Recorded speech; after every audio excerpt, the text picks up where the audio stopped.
For those who do not know me, my name is Paul Monkred. I'm the parish priest, privileged parish priest here at St. Therese at Sadleir-Miller. I'm also parish priest of All Saints Liverpool next door.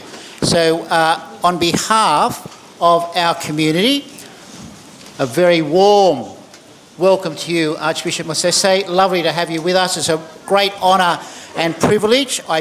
So I welcome you on behalf of the other priests with whom I share the ministry here at St. Therese, Fathers Michael, Chris, Sone, who's here of course, and Joseph. Also the parishioners of St. Therese. And may I also welcome the clergy and the lay faithful who are here from other parishes, other dioceses and chaplaincies. Welcome to you. I welcome, as we always like to do, those from the Catholic tradition, but also if there are any here from other Christian traditions or other religious traditions or no particular faith tradition, please, you are most welcome with us. I do want to acknowledge my predecessors, especially the parish priests that have gone before me, without whose work with their people we wouldn't be here. And I especially want to pay tribute to the late Father Paulino, your brother, of course, Archbishop, who was and continues to be so much loved here. Thank you, Archbishop, once again for embracing us with your presence. We will continue to pray for you, your ministry and your people. I will continue to pray for you. I can't promise to pray for you when the Aussies are playing Samoa in the final of the Rugby League, but otherwise I will. So, I now invite Paulita Ubeli, the leader of our St. Therese Divine Mercy Choir, to welcome you all in Samoan.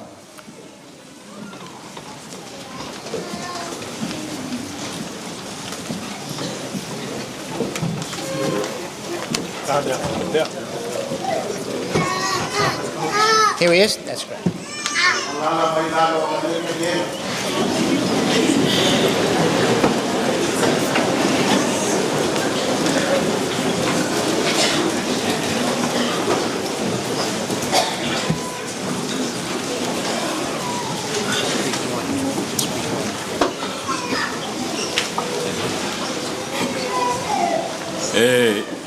Whakulou ai le maunga kapua i o le akua ngi kai au.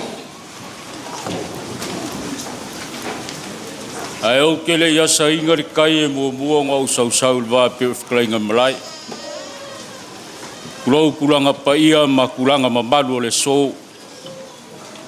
Wa lele wakingi kai au le mafukanga ngei. I mafukanga wha makanga luenga. Bori a kuai foi le nganga whawhikai. Ai awe ia lo leo vai e whai mafonga kau mori. Pa ia lau whai ngā luenga ko kofi le akua. Ia ai kai ngange sa mo pokpoko. Whale kua makauti sa au whale uporu. Lea ua ka kou mafuka ngai kai au fou. Whai mafonga kau mori a wale a fio pa ia lau whai ngā luenga kofi le akua. Ia kai ngangi sa mo pokpoko e kupu mo ngai whalkua makauti sa au. Ia marmalosi mo whai on kako whakasi ngai kai au. Ia mako ke whakarofa wolofa kuai lau a fionga. Ia aki e pikupo Mosese Vitolio Tui. Ia e whapealo au wa. Mako ke whawhero ia kuai malanganga whaaloalo. Ia walo ko wa fio mai makala mai au. Lele wa ko kiki wa ngoko ma asia wa safia ia ongolo ko fia pai mai ia wase fai nga marulonga ngi vai kau ole ma ko kalale malenga faloalo ia ka ko kukula i mola makai ngor ka ko sanginga malenga faloalo fa kai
Apia mai maling mai su mai kala mai au le paia lo wa fanga poto wa fio tu mo mapure tama mo lato wa inga mo lato tama I tu ama la tawai ma le tai ma le wao fonti. O oe mau o le nu o le tua. O oe mau o le saka la meta o le o. Oe mau o le tino keritu. Welcome, welcome, welcome each and everyone. Welcome for the board, the parish priest of here, St. Therese, here at Mila. A fio mai loa fio ma parte le parte loro matua, o le osta ulamo le mafta mai nei. Fio mai loa fio ma parte le mole, le Samoa Moimoi tonu, o le kuleanga, I sini nei. Fio mai loa fio ma parte le, lo le sio nita, o oe, ke va lua ma le palmio Australia Canada. Fio mai parte le felek, Kai malima, kau la mua, te tātou Samoa I Wollongong. A whia mai oe wharamaka. Rao maro si a Benwick, rao maro se le Rio, rao maro se le West Tigers I wharamaka. Whia mai, Patele.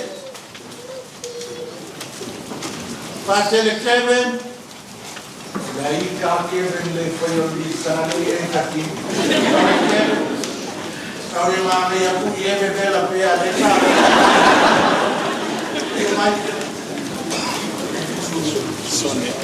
Sone, so good to see you.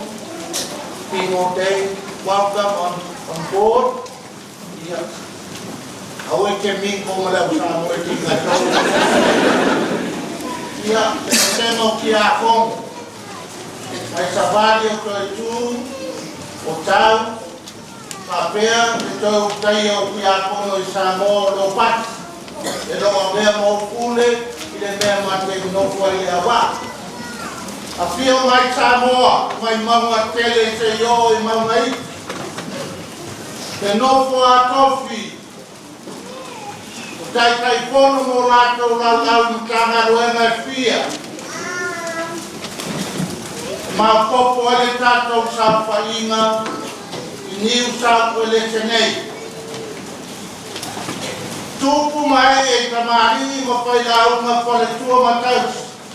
Tau la ia, tātou lima tātou mio, whai ele nei tau lama pa ia apio mai, au ngā whāpai o e lang. E wasengo tamai tai sa, ma maru ele tātou sa whainga. Le au mātutua, o ta ua o whālai o tātou matua tausi, whaka, o le tau talanga atoa, e mamanua I lava, ma maupopo ai, e mana, le latau saupa inga I maota malawa, a pio mai, te whānawi te pisa o, e loa le whai tātou lotu I le au uri nei. Welcome everyone. And maka o sa wina kako o ele mapako ese o tato matai na kero kai ni kako kei kai kero kai ni kako ke palawale ai kai ni ka kero kai ni kako ke I fai lata malayo kero kai ni kako ke pale ama ile uswata maka ya sule kuwe fio mai Amai se vai maru e whamaharo o e mau, a vei tātou umara o suri o nei tākara me ka wāia.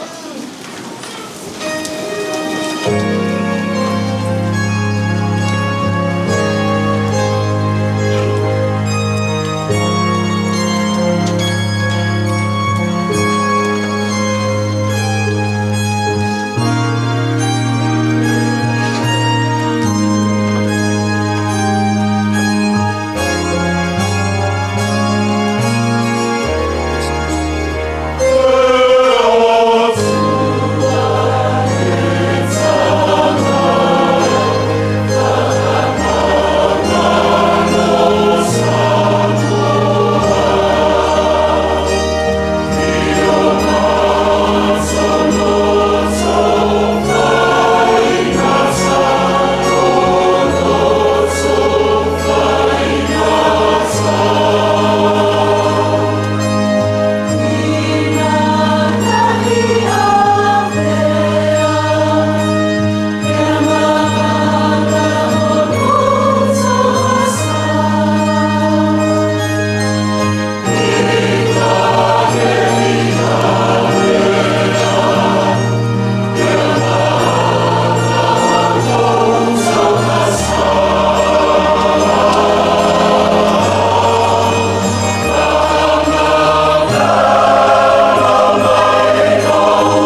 le tua e ona le mana uma, ka mangalo tātou mai a tātou angasala, ma tai tātou i le ola e whāmawara.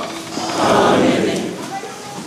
Nei whaia le talo i moni le nei tauranga whaia, mo Angela tau ilini, o nei e ato e lona noa te kurutas, te tang.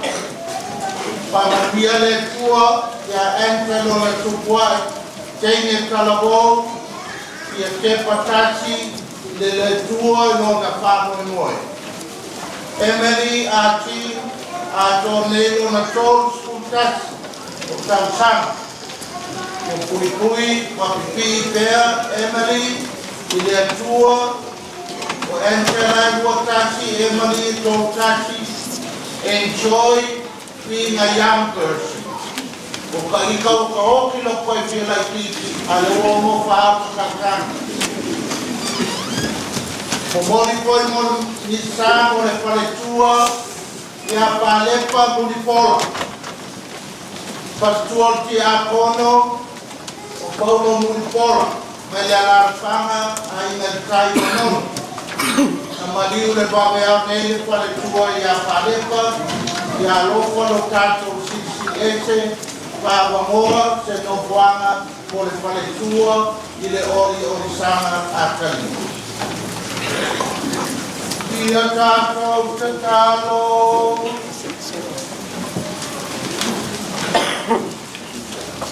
le tua lo mato tama e soso ai mai nei amato fa longo ia che diso lo wa e fa malama le fa le fio matanga wenga o Samoa i nei amato che patas le ola fai me fantati le ferro fani ma le rofa la mato o le malea o no che diso lo mato wali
Whalaina o le whionga paia le tua le nei tai au maua mai le tusi a Kenese. Kenese te fulu ma le lima o lona whai upu e lima e whangata te fulu ma le lua. Tue si le whaitau te fulu ma le fitu whangata te fulu ma le walu. O le matua, wa osi e le li i le whengainga ma Aperamo. Wa ia mai a fōi o ia I whafo ma whape atu. Ina e wawa aia e ia I le langi. Ma e whaitawina whetū. Pe a whai e ma whai ona e whaitawina. Wa ia whape atu fōi a te ia. E whape a lava lau whanau. Wa whātua tua fōi o ia I le li. Ona ia ta uami o tonu nai. Lea o ia. Wa ia whetalai mai fōi I a te ia. O au o le li. O le ena au mai a oe ai uro I karitaia. Ina ia fōa I atu I a te oe le nei lavanu. E whai mau tofi. Ona tali atu lea ia. Lea li ie. Lea tua. Se ase mea o te ilo ai. E whai mau tofi le neinu. Ona whetalai mai lea o ia I a te ia. Au mai ia I a te au se tama I pōwi whawhine ua tolu ona tausanga. Ma se oti whawhine ua tolu ona tausanga. Ma se māmoe poa ua tolu ona tausanga. Ma se manutangi, ma se tama I lupe. Ona awelea e ia o ia mea uma, ua ia ta I siluaina I lātou. Ma tuu whawhengai tai tasi I le itu ma le tasi o nei tu. A o manu whelelei, ua le isiluaina, ua whelelei fofo I manu wheai I tino o manu mamate. Ona tutuli lea e apela ambo I a te I lātou. Wa tali ngoto le la. Ona o lea I a apela ambo o le moe ngase. Whauta foi. Whauta foi o le ia.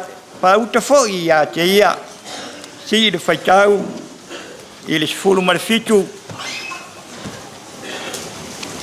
Mo foi inga ngoto le la. Ma ua pouli uli. Whauta foi. O leo ngā umu wa alua e ai le asu. Ma le la mepa ua mu. Wa ui le wā o nā mea. Tai vai lua ina. O le aso la valea na o si ai le whengainga. E le alii ma apera amo. Ua whapeane. Wa o fōa ina mo lau whanau le nei lau ele. E a fua I la vai tafe o ai kupito. E o atu I la vai tafe tele. O le vai tafe o e wharate lea. O le upu a le ali.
whai atu loto na te oe.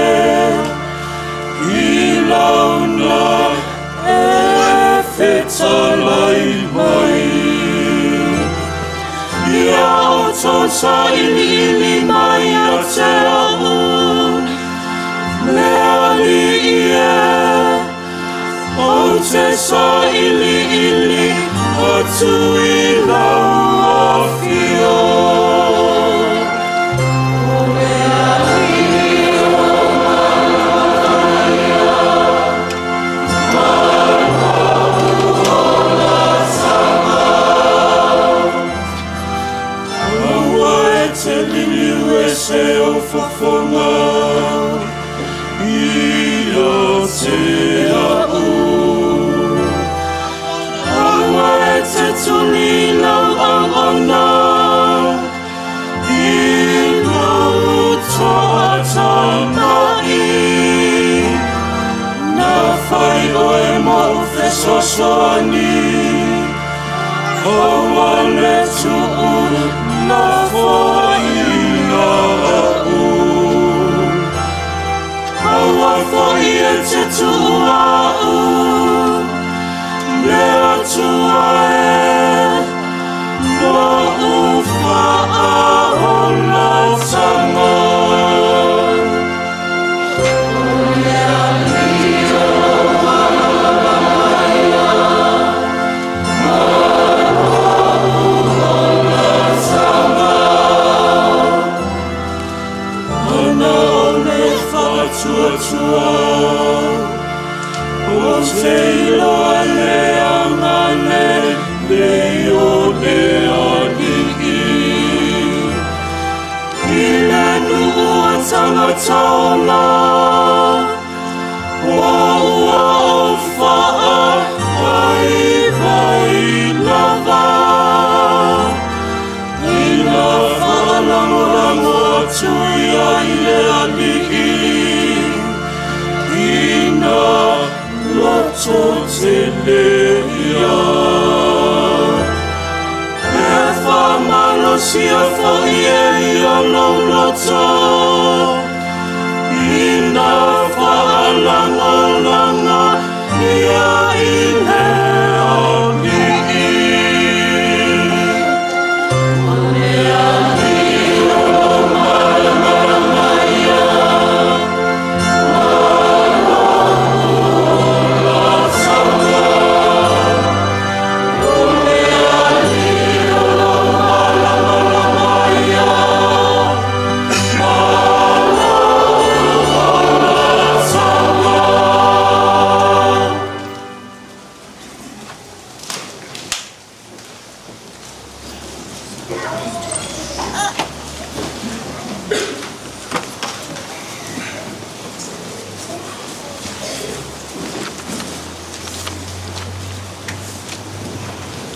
O lona lua o whalafolanga, tātou te maua mai lea I le tusi a Filipi.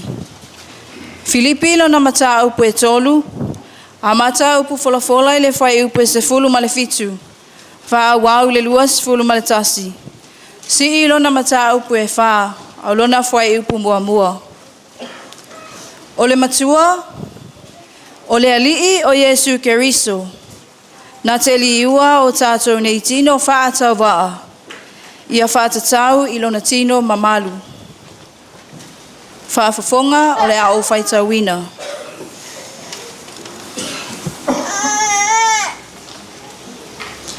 Le au usoe, ia o tau whaoao whātasi mai ia te au. Ia o tau whaavai foi, ie o sababali whaapea. Whaapei o na whaio I mātou whaoao ia te o tau. A wā o lo sabavali isi e tu o tele. Na o whai atu so o ai I a te o tau. O te toe whai atu nei foi ma le tangi. Wa lātou whai mo lātou fili le sa taura o Keriso. O le mālaia, o lo lātou I unga lea. O le mānawa, o lo lātou atua lea. O le mea lātou te vivi ai. O le mea e maasiasi ai lea. E loto I lātou I mea ale lalolangi. A olo tātou nu umoni ua I le langi lea. O loo whaatali mai ai I tātou I le whaaola. O le alii o Yesu Keriso. Nā te li ua o tātou nei tino whaatau waa. Ia whaatatau I lona tino mamalu.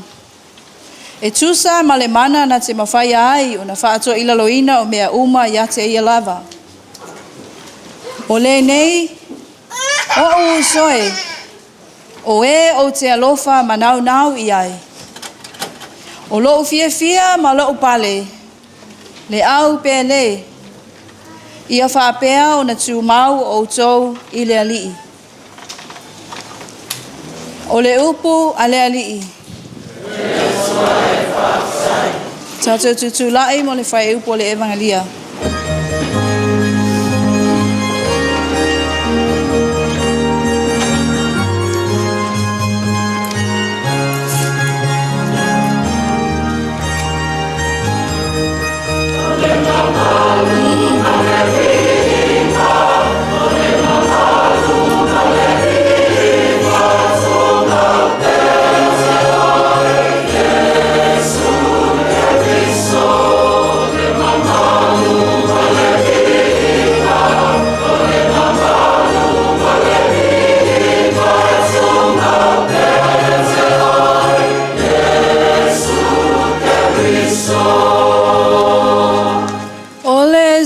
Fofanga mai leo, ua whapea mai, o loa tali lena, o lewa filifilia, ia o tau whanongo ia te ia.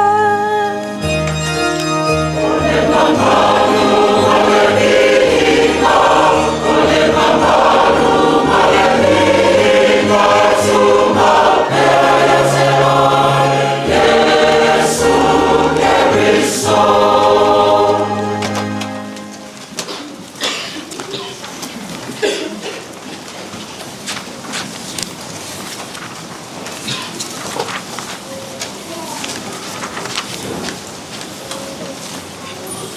Ia whata sire o lima o tau. Ia whata sire o lima o le wholafolanga mai le vangaria pa ia luka.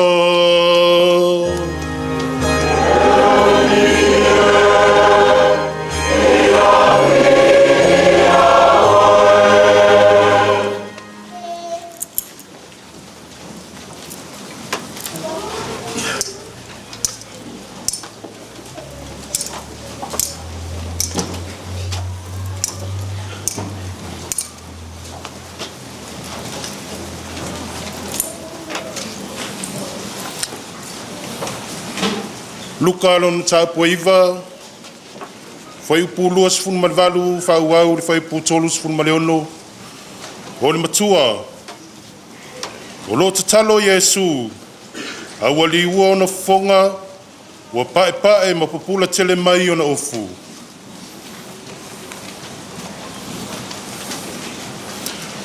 Ua mawai nei upu, po ua po valu, o na avelea ia o Peteru, ma Ioane, ma Iakopo, o maliua I le maunga tatalo. O lo tatalo ia, aua liua o na fofonga, ua pae ma pupula tele mai o na ofu. Whauta foi, ua tautala ma ia o tangata tō lua, o Mose ma Elia I la ua. O na whaali mai ma le pupula, o lātou whetau talatalai I lona maliu, o le a whātau nu uina I Jerusalema. Aua moenga ngase Peteru, ma ua whātasi ma ia, o lātou wala, o na lātou iloa lea o lona pupula, ma tangata tō lua o ua tutu whātasi ma ia. O ina lao ese ia te ia, o na whai mai leo Peteru ia Yesu, lea li ie, ele lei o na ua tātou I nei, se I mātou whaia foi ni whale apitanga se tolu. Mo oe le tasi, mo mose le tasi, mo e lia fo I le tasi. Wa lei loa e ia le mea wa ia fai atu ai. O lo fai mai ia mea, ai o mai le au. Wha malu I fo ia I lātou. O lātou mātatau I no wa ulu I le au. Una o mai leo si fonga mai le au, wa whapea mai, o lo ua tali I le nā, o le ua whiliwhilia, ia o tau whaalongo ia te ia. Wa mawai atu li si fonga, o nei loa mai lea na o Yesu. La tau te le inga ngana lava, e le tau atu fo I se tasi ia I o naso, se mea tasi, o mea wa lātou va ai I ai. O le tala le le le li.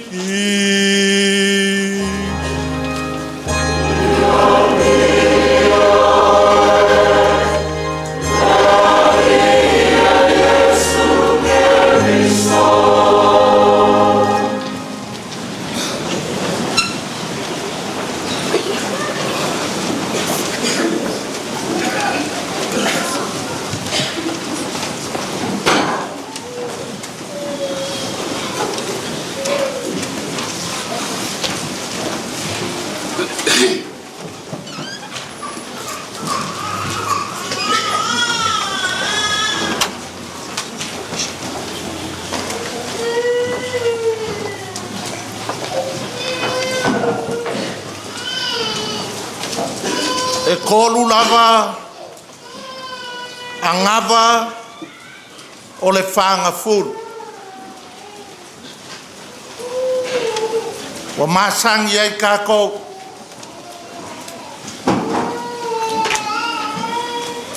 o le ai mangfasi le aswaleile e leo se angava le o le whanga furu. O le angapongi o le kakalo le a fuori mele un kolu sister. Fai se mele lei mo lo uso a kangaka. Fai se mele lei.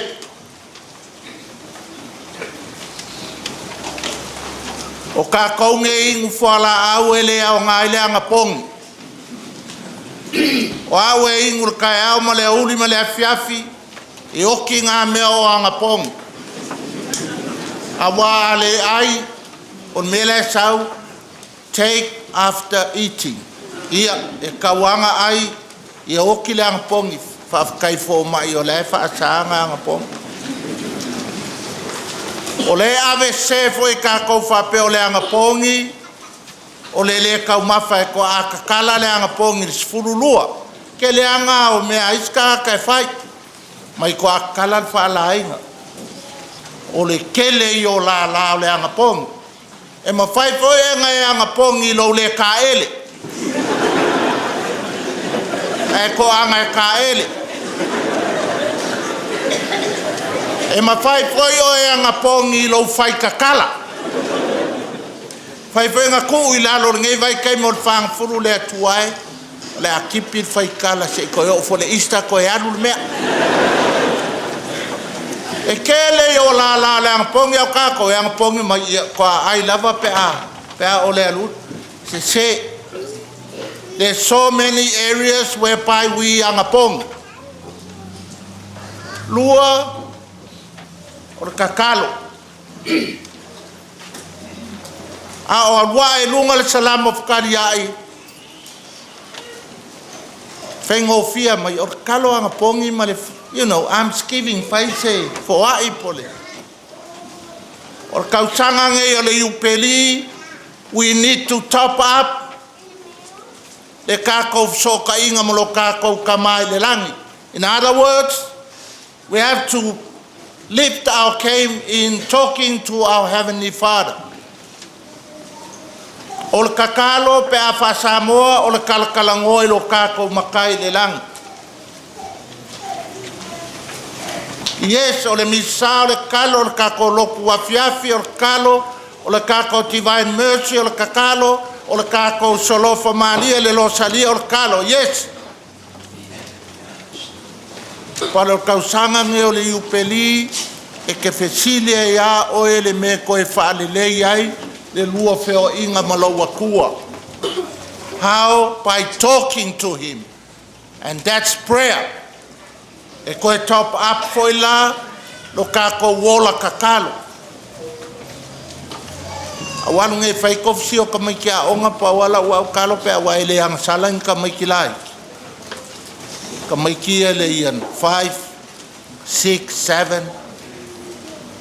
Por kale fai ai kele I moe fai sau solofa Maria. A o kamiki e top le ulanga kakalo au laiki. E makukua ifo. Me foi ngā laua ngase malo ai Samoa. Woki le kakalo. Yeso lai fai loku ya sa. Kakoliko e kalesia uma. Lai nice. But ol kakalo is the connection with our God. E ke kalakala ngoa ilo kua laua kuwae. Woki alo o langa ngai vai kaimi. O kalo whaanguku lua. That's o ngai ke kala ngoe lo wakua. O kakalo ngā. O le salofa Maria ma ngaia. O Divine Mercy. O na ona puapua ngā whanonoa. Le lei uma mea ngā. But kako mei le personal contact with our God. Le kuwae o ka se whainga kālo ko lua. O ka se pepelo o kamaloa. Ka ke whaiaku po le a me ngā kuai ai. Oka, o le ngā luenga.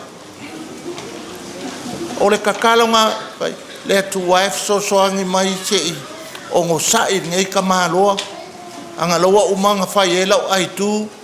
Mai mau peang koe whaakanga mai ai tōng te whai ai. E ke, that's kakalo. O le whapea ka kou o kakalo mai. You know our biggest weakness as Catholics, there's so many prayers. Kus kakalo everywhere. Kikilo. Al kakalo le vai kai malfanga polo. It's you and him. Vai le kua o oe. E ke mai. E ke mumu. Kele o mau mai. Vai ei alofa mai lo o kamai. O ka so paie. O ka so leo skai o makua. O ka so pepelo e lo ko lua. Kele yo me areas umanga. O le almsgiving. Le melon kolu. A fasa mo fai se melelei mo lo kwa oi. Manga yenga. O le yupele isili. Le nga kakalango yang ngafi. It's about maintaining the relationship with our God. E whape whea nga whai, e whai lo wale lei mo lo usoa kangaka. I ngai vai kai mo le whanga fulu. O le si mea ngā kākou ke whaia. Po le leanga o lo uso ya oe, o le lui o le whanga fulu, whai se mea le lei. O le almsgiving lava ngā. O ke kakalo aku kako mafkanga, kau mawhai ai le ka ape aku paramata mulong kong ma, whelai mauso ma le chaplaincy ngai sini, o e wha mangalo sa kangaka e ke ika iai. Ai wa aila i le mangai o lau a sa, mangai a lau whangfu, e koe ku mai Yesu, o lewa kakala lo fai ko e fio mai. O le Pilgrims of Hope le ngor kausanga nge. O kako ese le fiu ngō fie. E ke loa kako Samoa ngai sini. E au fai pese mai I ka waku au fai pese mai I. Au fai pese au waku au fai pese mai ol. Ala mefe, ngalo wika e leche e anu. We give up so easily. Ele ai se ungari ele misa. Nga misa lo ki ngama lo kama ya so uma e nga ngongofo a ele I alu lesi. Maoki ale si violence. Akako kamai mea mai e se ala vai lau kenge pe e fai se afia lau kenge. Ia feakula ia wawa menge o pia toke ke leo lapi se sao. Ka ke wa ako nge lue vai aso e wa kwa so so yo fa pe ya. E lango akwa e lango yo wa va. Don't give up. O lesi menga al fanga full. Fa mai le pilgrim of hope. Ka ko woi fai fa le. E uman ngi o langa o ka ko pala ai e fai fa le fa mai salam of kadia. O elo wakua o lo malama ma lo wolakanga.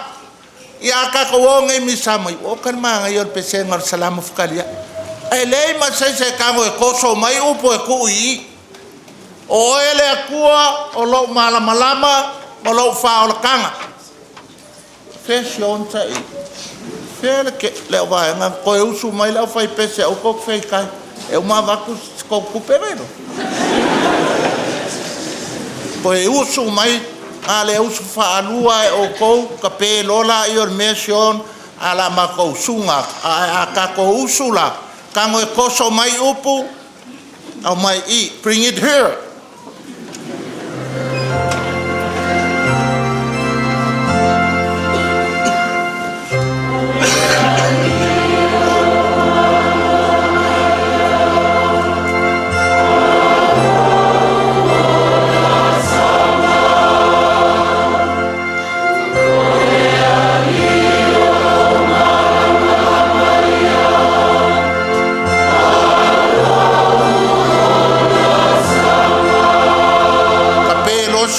Sao kako ole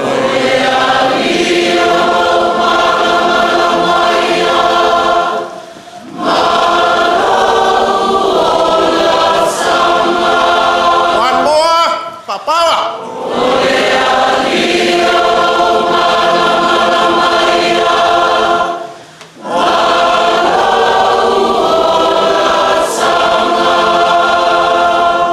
mai se pati moleri mai se pati moleri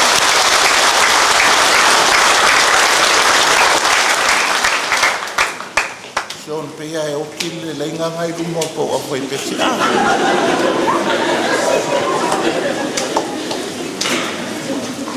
e ke lor manga ia yo ka ko sangi ngalo e pesta ka ko akako o ka le whaango whale inga, mea umao o I kukingo lelo.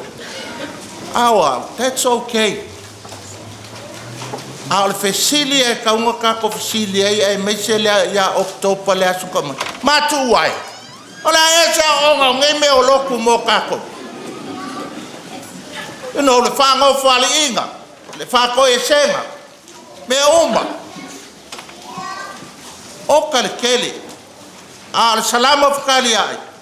Ia koso mai me makako faku oele ali o lo mako wola kanga oele mako malama. Ia ngale uma loku ki ai mangami mai manga ia loku. Akako e fo ia la ia kako wolanga kuai. The purpose o ngai mea inga ia ngofo fale sa ku ia maa. I loko mafinga ngana. Ia ngofo fale. O le kako se minga ngafi ngo fai ele kala ke loe fe kai ko kele pat o me so ia kako ko ka fai mai ia mau le ola fer fang rapis ia mau le nga lue fakas la pisi uma ngakal o le me kako wo e fai kala nga kako wo la fer fang kako wo e fau e lua me o ke manku ai ala paki mapio o pio langa kala le ngofo I Samoa e le ai se vale luma o le akua ai se ai kofu kako mal kamali angol kangaka all of us we are special ila silfanga le akua you are special ele fa pe ai malo le makai o le si makai rapis I le vainga whale kua, everybody is special. I oi maka, we were created i le image ma fōlinga o le kua. Ma ngai ei o le angawanga ka kingali le wha o ngā lava o le kamali anga. O le mea la le kupe akako, akaku o nge kaku il papa kua o le singefi. O le kaku ia le kua o le kua. Lo mea mjeng, oi le kaku ia o le kua. Le anga o kakoa mio a. We should remember that.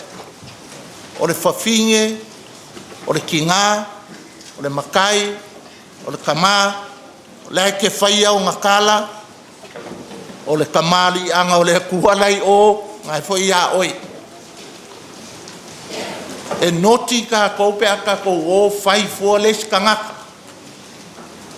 Whamai le kala alpaki o ke fie le lainga lea alpaki. Whau le kangaka. Whau lo ainga. Isn't that what you're supposed to do? O kako, e malosi aku. Kusi ale lima o. Kusi ale lima o. O le kala lenga whai ngafi se minga, ko e whaapi o mai le lima. Whaapi o mai a oi. Wa lavar kako kuskusi lima ma whamai e leanga o. E leanga Parramatta, e leanga Wollongong. E leanga le chaplaincy. Rubbish. E le lei uma kako ai sea o le kamali anga o le akua nga whai ai mako. Whai ai kako. A so ange o mako i mo o lea o ngā o a o ele ka uang so. Ke lo foi mo ya so langa lawa su. E lainga ngu mela whare. Sa ua yukai kai. Kukusa whale apa i luma. Whale o e ngofo ai ma whai ai mea ai. Umukuka. Ma le whale foi ngale larka unga le whale lai piko ai kua.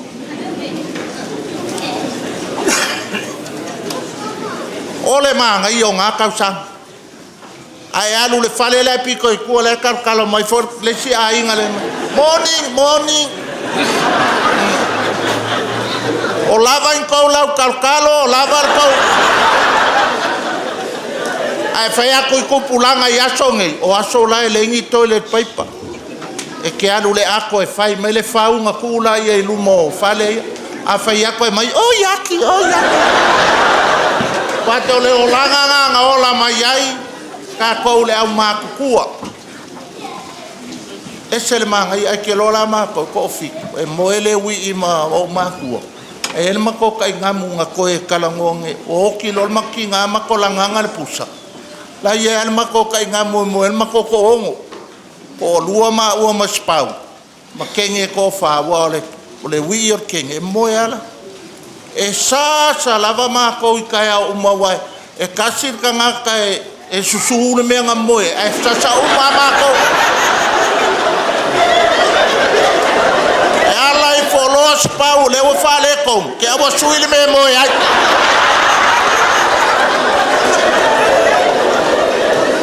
On mea le ala kau kuwai. Ia, whamailo ki ngā, iau kau kuwai, ai kele, ai pei ala, lo kuwhingele ka po sampau lingo, ai kele anga sa elva ale po. Ke longara me nga whaier mako kinga, e sasa uma mako. Ka ke whiwa ka ke le pinpo ai, e sasa uma ia. O le winga o lau kala. Whau le ainga. O ke luia ainga uma le alala mai. O kau whangau kausi makua. Wa e olo makua. Ko ke whiwa e whio ai wale a koa tino wa atausit. Ko ke whio ai pe kumua whale e le ilo mākua ko le a e ngau. Kai mingei a o soifua mākua o kauia laiki kausi. Ai vele TRC whawhiawhia. A wako whangongoa, whakaun pe paloto pe ave omi sanga piango se mea la kalaka mai. Su ese masingi fonga le free spin ai kanyo. We make, o le aungor kalalo, we make each other happy. Le kele o le la pisi le kakau ke whaia. E ngā whai kakau e le kua le pesa salamo kaliai, o whea kakau whaolkanga o lunga. Whea le malamalama o lunga, ai kakau ke vese su e le sao. E le ai masese sao kakau ngā o le kua e sao. E aki kilo mai le kua ka ke ola whea alfangi, o mai le kua a ngā ua sao. A ngā ua sao. Kakau ke whiu e pesa le malamalama, ma le whaolakanga, we have for Michael Jackson, just do it. Just do it. Stop talking about it. Kakau o e whau. Whau kakau a inga. Ma kua whai whangau. Wau whangau e a vea o kou, ma koso kou wheelchair, ma mai napkins e solo ai mea ia paa.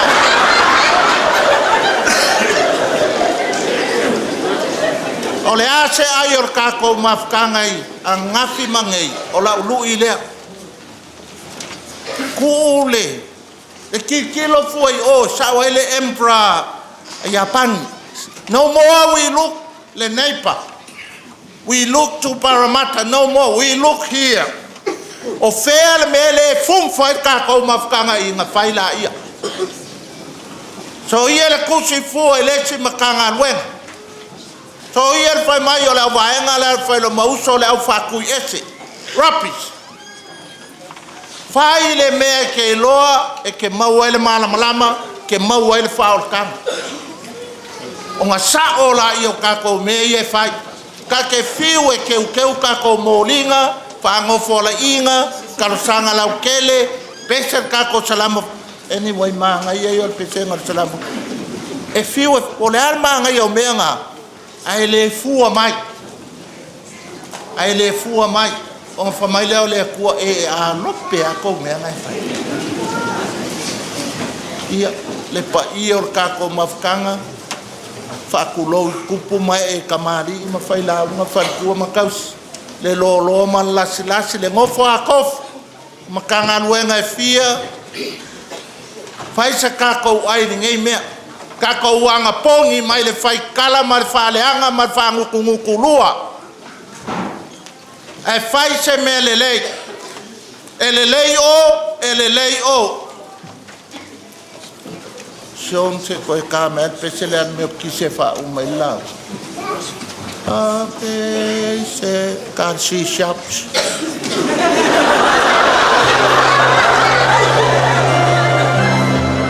Kako pese uma, kasi a fai upu.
Tātou talo siale tama paia ia pope falangsisi.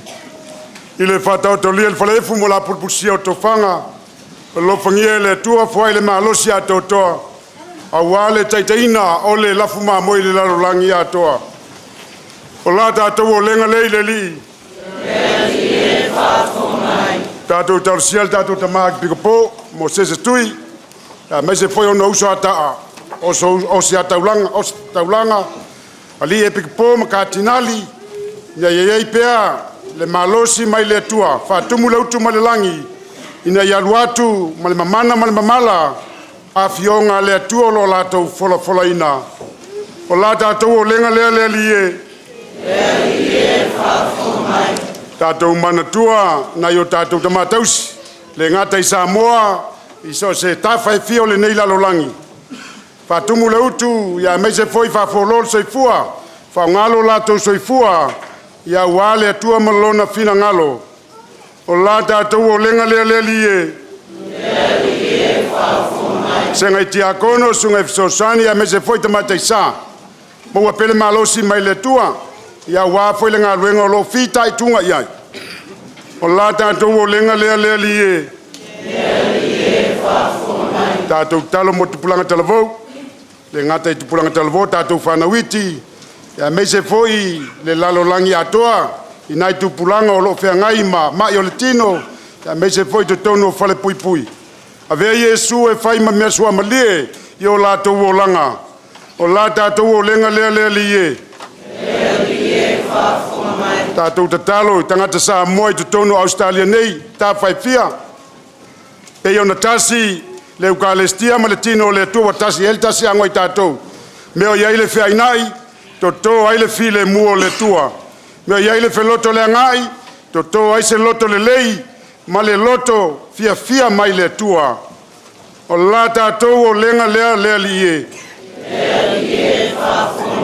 Fale tua ia palepa. Muripola. Me se foi la tolo mali liu le nei vai tau. Tau vau fea ngai mamai o le tino. Iai le wha mafanfananga le tua I woma. Whanau e meise o ainga. Te talo muangango I la tau ia mapu atu. Ile malo o mona fola Yesu ke viso moi tātou. O la tātou toi o lenga lea lie. Whafomai. Whakase o tātou talo mai whakua tinapa. Te o lopane sina. Oitina lea marofa, o lo mato ola, lo mato fefia, lo mato whawe moise o lofa. O lo lamatia tue matane whakatasea eba. Matou tagi sina le patano loa. Le no matou fatua e pasabaya te matou fomalofa. Amba foi le tashema. E fai mai Yesu e foma miolo walo. O e Maria ta o manle. Ana foma le amalu. Kato ole mama ono keliso. Lo kato wali. Amen.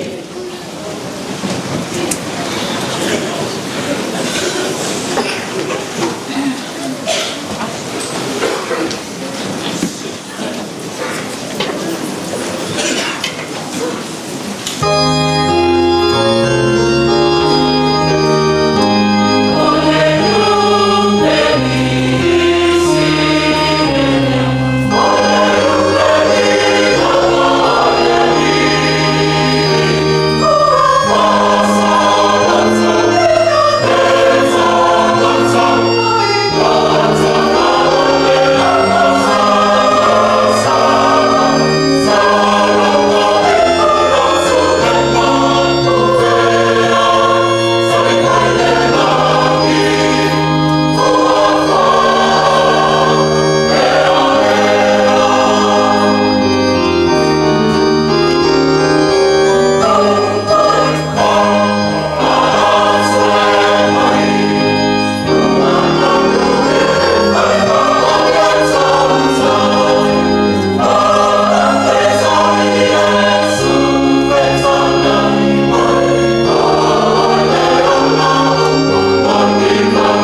ia la tātou tauranga, e le tua le tamai o na le mana o pā.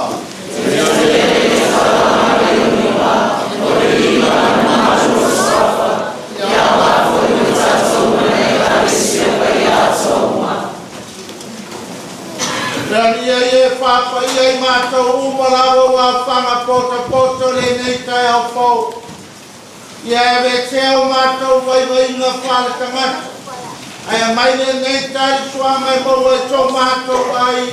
Wha mangaro ma wha manuia mai mātou. Au mātou tāpenga moro tole tu. O mātou o le ngare o lau keliso. O mātou wali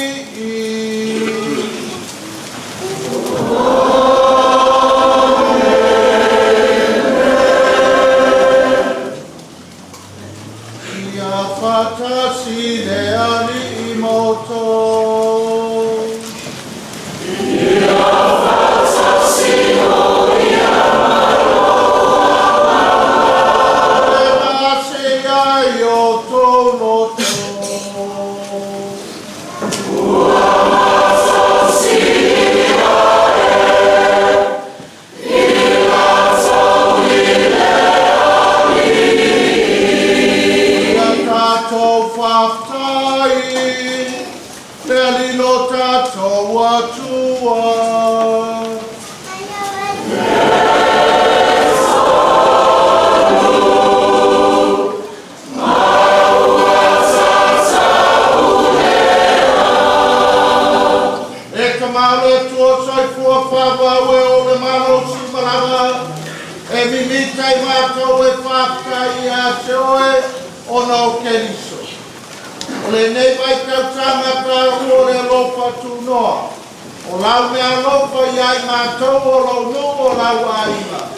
Whapau ai mātou le ola whale ama.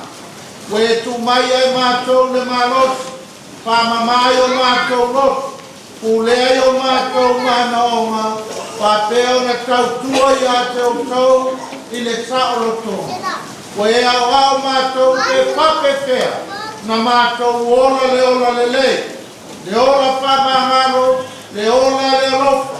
Au mātou loto e te patasi na ofio. Mafuanga ia mātou whātasi māngelo mārukamelo. Au pai au melelangi. Au lātou suina la lātou pece whai tu mau. O lowi inga.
sama kama ele ko e watu ya so e pa tai mali ko watu le ko na so ma pa ya ina ta fie ya yo to umalawa ma pe no ya o le ko le ne yo to le fer ma fo ma le fa ba o le a family na mo to ma kamato mo le fa ma ma no amsa yo to fire le saudina ma fa natu ya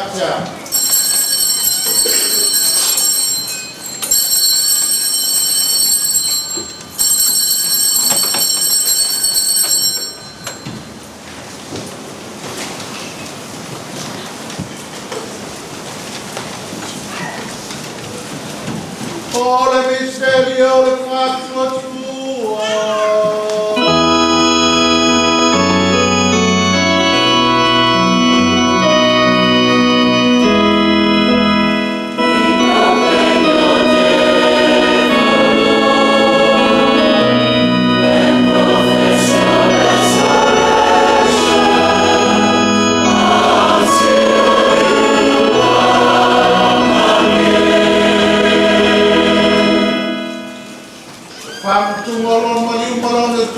Mato te mori ato le kamai le nei arresto dola o le nei o le fala tanga mato te fakta yachi ato e wero ye mato e tu yo ruma au nei ato e te soso ana mai mato uma we wa mato fanga le tino ma le toto keriso ina ia pasa estasia mato ile matsama etasi.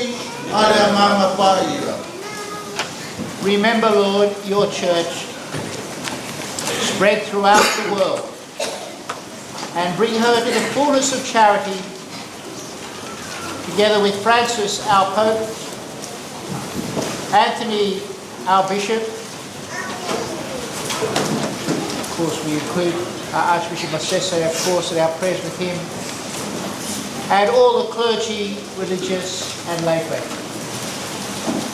La ie na tua le ngā pale o e walawina mai le nei langa. E papusaunga le tani mi a ia whakasa na te riso i e mautoke e whoi o ia i ngā tū. E mani tua mātu riso ma tua whakini o iatu ma la e mālonga ma te Moimoi tua tua. E te ria i la tau whakasa ki tangata māli i uma i le mālamalama o lau whio. E loke mai a te mātu malama. E mātu o ngāma i te wai whakasi leo lai whāwau. E Maria i nā tā kou le tua. E o sefu pa ia o lana tāne. E a wāko stolo ma le au pa iauma. E mātu Therese ma le au pa iauma. O e na whātu nei na roku na ngālo i tūku na ngauma. Mātu i te vini māne ne whakasi ma la tōru lau i o. E Latu o mamu o Jesu Keriso.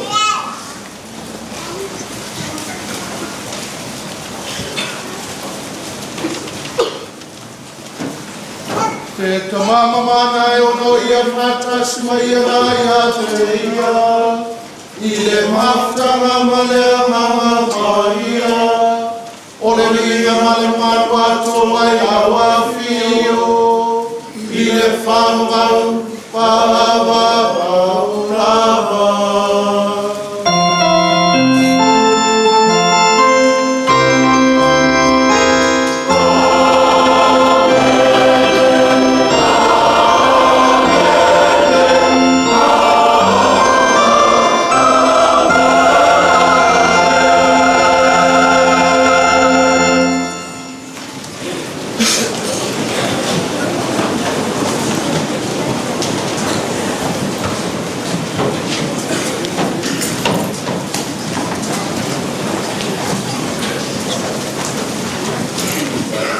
Ia tātou talo ma le whālang lango le kamai.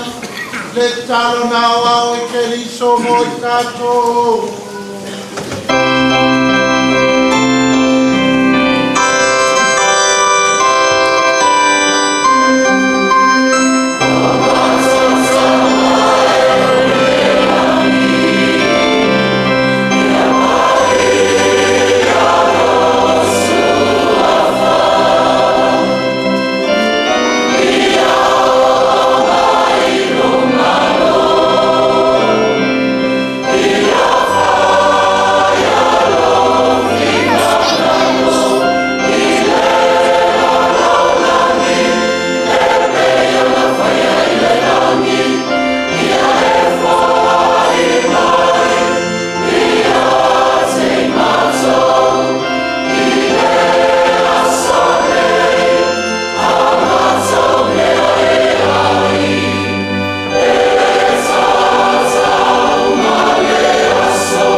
mai a mātou le pile muio mātou aso.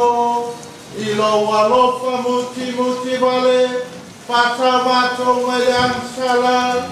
Mamai a mātou mai atu marunga uma. A mātou whata tari atu mare whamoimoi whiwhia. Mo le whio mai o le mātou Paula. O Yesu Keriso.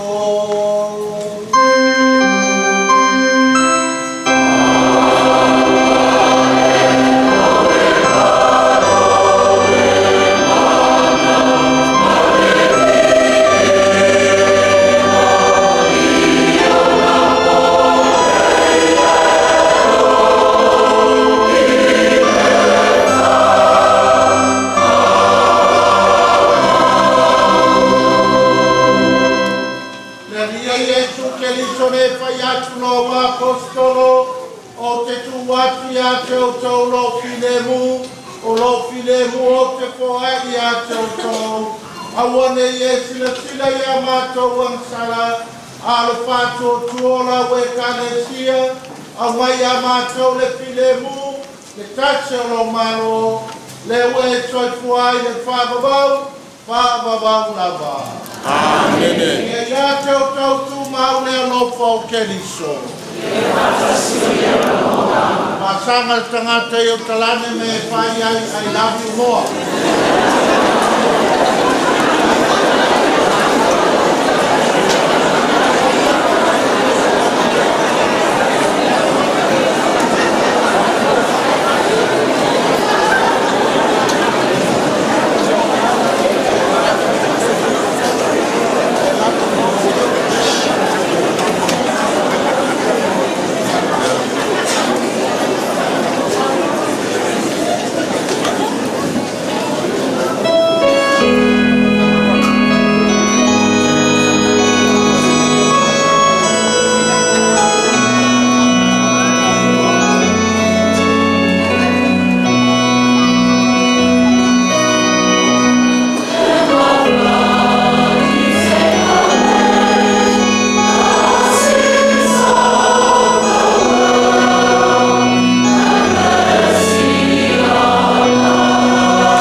Family mole fasilsila tu le o toia o umona receive communion.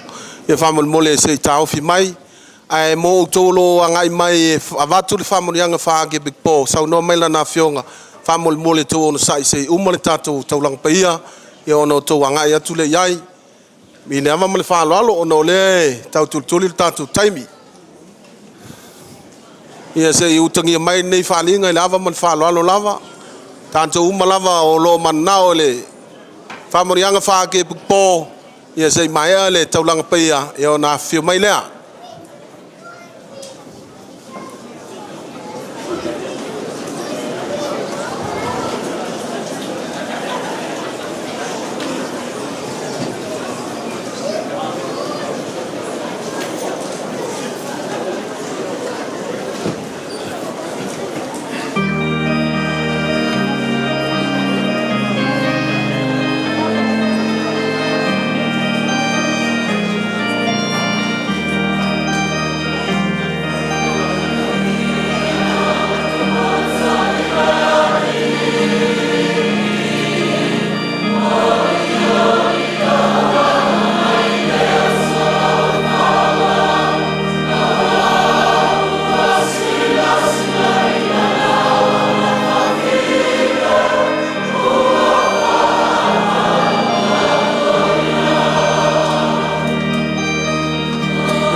That's what we're talking about. Olha, mais papel.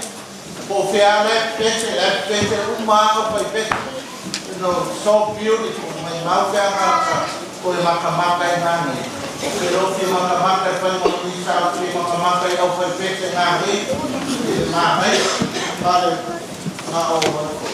ulong kawuki rin ngayon. Marami nga po, luwalay ito ulit. Celebrant sila, mas yung lolo fala na meron po. Yeah. Opo makua. Isa opo makua. Si Paula aqui. Ele vela, no lama ele tá pelo etapo o para vela tá. A opo foi a fio que o quando a Paula faz esse. Pura capua ser faz. Ai vini le faz. Pura o ele salário o pé Pastoral.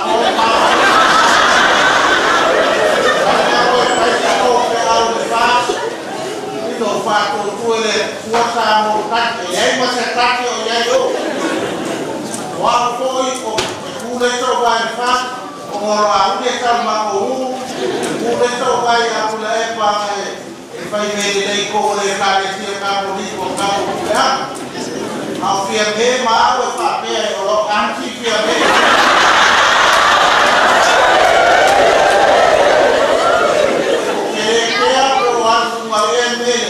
Faz como é que passar. Vai com a água e o ouro aí faz. É como é para hora é pau. Vai eu tenho um problema. Foi que para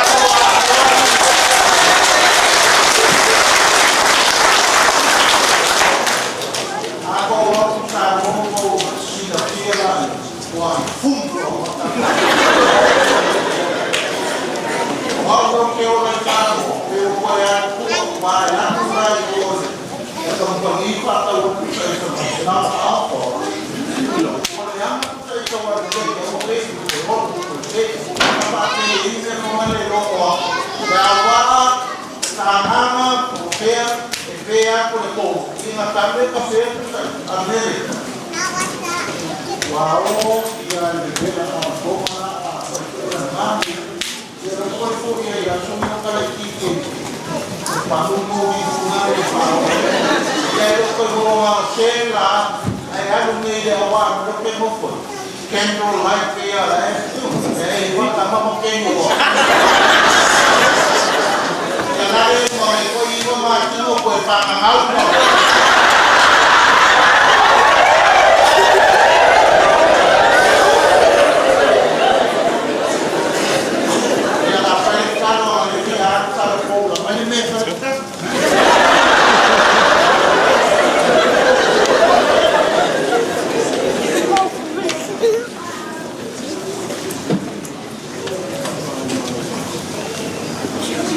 They are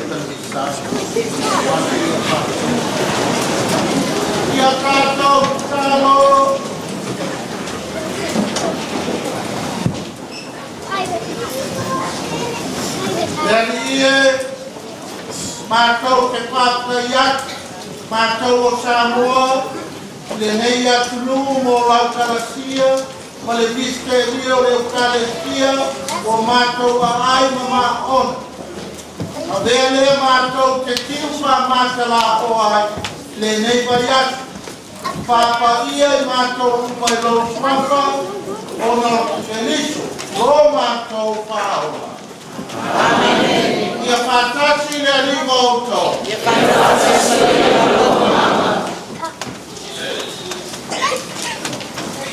Ia tō puno nei mō whamniama.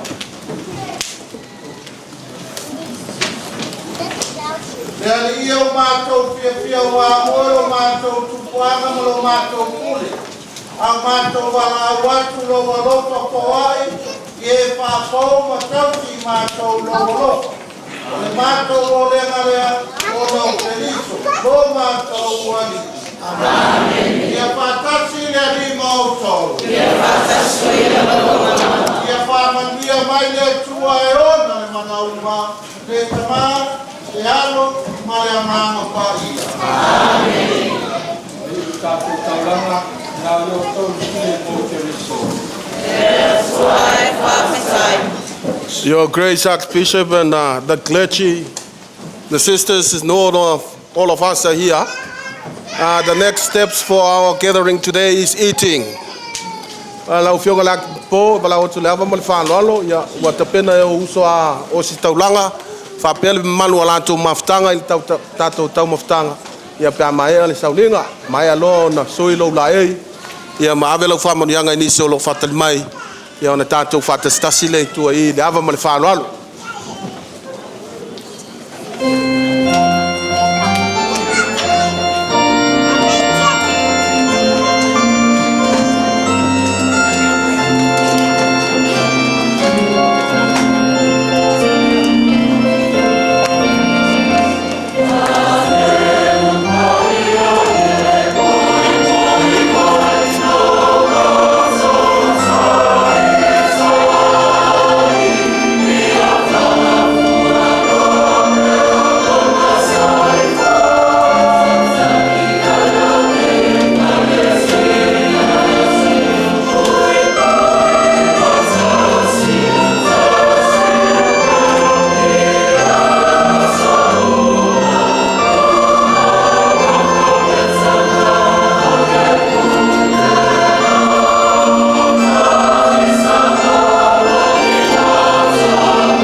Tātou patipati le lei.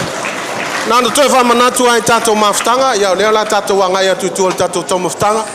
Whamonmole tātou o lautongi o nisi o vaenga tātou te ngā lue ai. Ia se whafsotai atu. Mai al tātou tau mawhutanga. Ia whamonmole o le mawhutanga Paramata.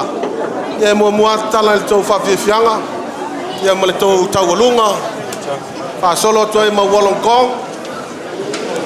So atu ai ma mātou Canberra.